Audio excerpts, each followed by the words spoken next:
আচ্ছা দেখি বলো মানুষ রাত্রি কেন কালো, কোথা থেকে চাঁদ সূর্য পেল এত আলো। পশু পাখি কয় না কথা, মানুষ কেন কয়, বলো বলো বলো রে দেখি মানুষ কেমনে হয়। ফুলগুলো সব নানান রঙের কেমন করে হয়, পাতাগুলো সবুজ রঙের ফুলের মতো নয়। দুধ কেন হয় সাদা, মরিচ কেন ঝাল, দুধ কেন হয় সাদা, মরিচ কেন ঝাল। আমগুলো সব পাকলে পরে হয় যে সে লাল। সাল্লাল্লাহু আলাইহি ওয়াসাল্লাম বলেন, শাবানু শাহরি ওয়া রমাদানু শাহরুল্লাহ। শাবান মাস হলো আমি নবীর মাস, আর রমজান মাস হলো আল্লাহর মাস। সুবহানাল্লাহ। ও মুসলমান, শাবান মাস রসুলের মাস বলেছেন। আল্লাহর রসুল বলেন, আমি নবীর যেমন সম্মান, শাবান মাসেরও তেমন সম্মান। বলেন সুবহানাল্লাহ। এই মুসলমান ইমানদার আল্লাহর গোলাম, এই শাবান মাস এবং রমাদান মাস দুইটা মাস হলো ইবাদতের মাস। বান্দা একটা বছর আমাদের কাছ থেকে চলিয়ে গেছে, টেরও পাই নেই কোথা থেকে একটা বছর চলিয়ে গেছে, ঠিক না বেঠি?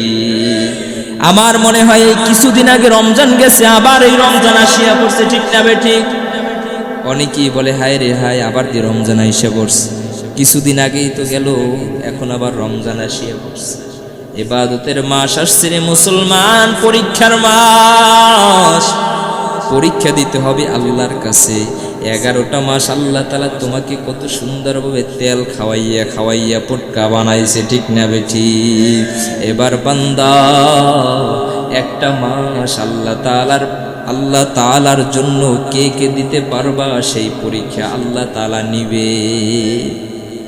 ইবাদতের মাস আল্লাহ তাআলা বলে ওয়া রমাদান, রাসূল বলে ওয়া রমাদানু শাহরুল্লাহ। রমজান মাস হলো আমি আল্লাহর মাস। কার মাস? আল্লাহর মাস। যেই বান্দা রমজান মাসে ইবাদত করবে, আল্লাহ তাআলা নিজ হাতে তার প্রতিদান দেবেন। বলেন সুবহানাল্লাহ। আসসাউমুনি ওয়া আনা আজজি বিহি। যেই বান্দা রমজান মাসে রোজা রাখবে, আমার আল্লাহ হাদিসে কুদসির ভিতরে জানায়া দেন, আমি আল্লাহ তাআলা নিজ হাতে তাকে প্রতিদান দিব। বলেন সুবহানাল্লাহ।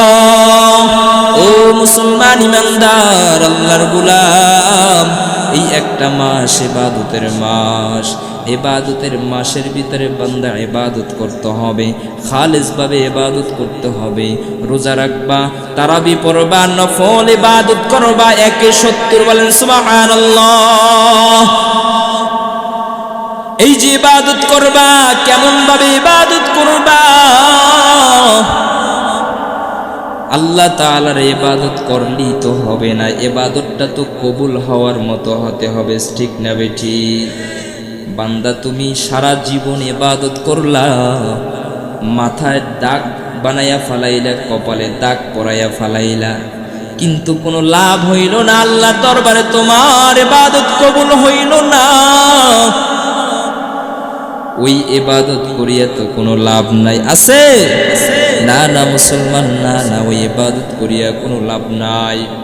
এই জন্য ইবাদত করতে হলে একটা মানুষের ভিতরে যে আল্লাহ তাআলার দরবারে কবুল হইবে, কবুলিয়ত পূর্ণ ইবাদত করতে হলে 4টা জিনিস একটা মানুষের ভিতরে থাকতে হবে। কয়টা? খেয়াল করে শুনবেন, 4টা জিনিস একটা মানুষের ভিতরে থাকতে হবে, তার ইবাদত সাথে সাথে আল্লাহ তাআলার দরবারে চলে যাবেন। বলেন সুবহানাল্লাহ। 1 নাম্বার, ঈমানের অধিকারী হতে হবে, খালেস ঈমানের অধিকারী হতে হবে। বান্দা ঈমানটা মজবুত থাকতে হবে। আমাদের ঈমান তো ঘন্টায় ঘন্টায় পাল্টে যায়, ঠিক না বেঠি? আমাদের ঈমান তো ঘন্টায় ঘন্টায় পাল্টে। না না মুসলমান, না না, এমন ঈমান হলে চলবে না। ঈমানটাকে মজবুত বানাইতে হবে। সাহাবায়ে কিরামদের মতো ঈমানকে মজবুত বানাইবা। হযরতে বেলাল হাবশী রাদিয়াল্লাহু তাআলা আনহুর মতো ঈমানকে বানাইতে হবে। হযরতে খাব্বাব রাদিয়াল্লাহু তাআলা আনহুর মতো ঈমানকে বানাইতে হবে। হযরতে সালমান ফারসি রাদিয়াল্লাহু তাআলা আনহুর মতো ঈমানকে বানাইতে হবে। হযরতে আবু বকর সিদ্দিক রাদিয়াল্লাহু তাআলা আনহুর মতো ঈমানকে বানাইতে হবে। হযরতে ওমরের মতো ঈমানকে বানাইতে হবে। তাদের ঈমানটা কত মজবুত ছিল মুসলমান ভাইয়েরা আমার। সাহাবায়ে কেরামদের জীবনীটা একটু পড়ে দেখো। কত বই কেন বাজারে গিয়া, কত চটি বই কেন, কত রকমের গল্পের বই কেন, কত রকমের বিভিন্ন রকমের যুবক ভূতের বই কিনে, আছে না নাই?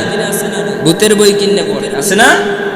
বিভিন্ন রকমের গল্পের বই কিনিয়া কিনিয়া তারপর পরে এর যুবক সাহাবায়ে কেরামদের জীবনী কিনিয়া তারপর পড়ে দেখো, তোমার জীবনটা পাল্টে যাবে। ঠিক না বেঠিক? সাহাবায়ে কেরামদের জীবনটা কেমন জীবন ছিল? হযরতে বেলাল হাবশী রাদিয়াল্লাহু তাআলা আনহুর ঈমানটা কেমন মজবুত ছিল। সময় অল্প, 4টা বিষয় আলোচনা করবে এই সময়ের ভিতরে। অল্প অল্প অল্প আলোচনা করব। এই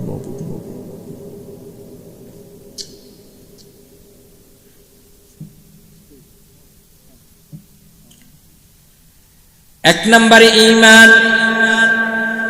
বেলাল হাবশী রাদিয়াল্লাহু তাআলা আনহুর ঈমানটা কেমন ছিল? বেলাল হাবশী রাদিয়াল্লাহু তাআলা আনহু একজনের গোলাম ছিল, তিনি হলো উমাইয়া। কে? উমাইয়ার গোলাম ছিল বেলাল। বেলাল রাসূলের নিদর্শন পাইয়া, রাসূলের সুহবত পাইয়া, রাসূলের সাথে থাকিয়া বেলাল রাসূলের হাতে হাত দিয়া কালেমা পড়ে মুসলমান হয়ে গেছে। কিন্তু মুসলমান হয়েছে কেউ জানে না, রাসূল জানে আর বেলাল জানে, আর দুনিয়ার কেউ জানে না। বেলাল হাবশী রাদিয়াল্লাহু তাআলা আনহু উমাইয়ার গোলাম, উমাইয়ার কাজ করে, আর বেলাল ফাঁকে ফাঁকে আমার মালিকের গোলামি করে। বেলাল যখন উমাইয়ার গোলামি করে, বেলালের মুখের ভিতরে আল্লাহ তাআলার নাম জারি করে দেখে, আল্লাহ আল্লাহ আল্লাহ আল্লাহ আল্লাহ আল্লাহ আল্লাহ। বেলালের মুখের ভিতরে আল্লাহ তাআলার জিকির। উমাইয়া খেয়াল করতেছে, একদিন, 2 দিন, 3 দিন, 5 দিন। একদিন উমাইয়া বলতেছে, বেলাল কি ব্যাপার, তোমাকে তো আমি অনেক দিন পর্যন্ত লক্ষ্য করতেছি, তুমি আমার কাজ করো আর জবানের ভিতরে কি যেন তুমি ঠোঁট নাড়ায়া নাড়ায়া, জিহ্বা নাড়ায়া নাড়ায়া তারপর কি যেন তুমি বলতে থাকো। কি বলো একটু আমার কাছে বলো। বেলাল বলে, আমার মালিকের গোলামি করি। বলেন সুবহানাল্লাহ। বেলাল বলে, আমার মালিকের গোলামি করি।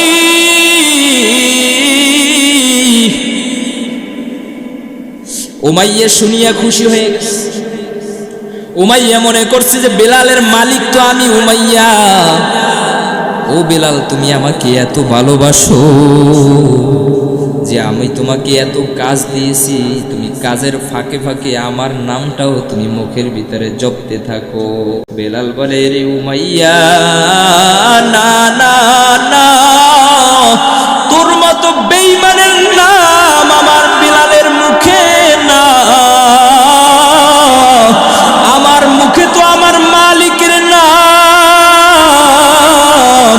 যেই মালিক উমাইয়া বেঈমান তোকে সৃষ্টি করেছে, আমি বেলালকে সৃষ্টি করেছে। ওই আসমানটাকে যে আল্লাহ তাআলা সৃষ্টি করেছে, ওই জমিনটাকে যে আল্লাহ তাআলা সৃষ্টি করেছে, ওই সূর্যটাকে যে আল্লাহ তাআলা সৃষ্টি করেছে, সেই মালিকের নাম জপতেছি। বলেন সুবহানাল্লাহ। আশিকারা মিল্লাত মজহব জুদাস আশিকারা মিল্লাত মজহব খুদাস বেলাল তো আল্লাহ তাআলার আশিক হয়ে গেছে বেলাল এই কথা বলার পর উমাইয়ার মাথাটা গরম হয়ে গেছে এই বেলাল তুই কি শুনাইলি তুই নাকি মুসলমান হয়ে